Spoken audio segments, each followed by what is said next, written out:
ഒന്ന് ആലോചിച്ച് നോക്കൂ, കോൺഗ്രസിൻ്റെ നിലവിലുള്ള അവസ്ഥകളെ വലിയ രീതിയിൽ ആവേശത്തിലാക്കുന്ന പരിഹാരം കണ്ടെത്താവുന്ന രീതിയിലാണോ സണ്ണി ജോസഫ് എന്ന നായക പരിവേഷത്തിൻ്റെ പ്രവേശനം? ആലോചിച്ച് നോക്കൂ നിങ്ങൾ. കാരണം സണ്ണി ജോസഫ്, കെ സുധാകരൻ പ്രായാധിക്യം കൊണ്ട് അല്ലെങ്കിൽ ആരോഗ്യ പ്രശ്നങ്ങൾ കൊണ്ട് ഒട്ടും മനസ്സോടെ ആ പടവുകൾ വേച്ചിറങ്ങിപ്പോയി. പടവുകൾ തിരിച്ചു കയറുന്നത് സുധാകരൻ്റെ വിശ്വസനീയനായ സണ്ണി ജോസഫ് എന്നുള്ളത്.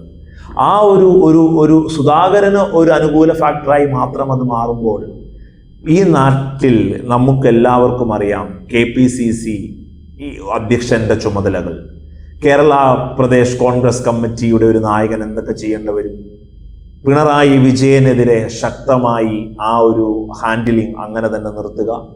മൂന്നാം ഊഴത്തിലേക്ക് പോകുന്ന പിണറായി സർക്കാരിനെ കടന്നാക്രമിക്കുക.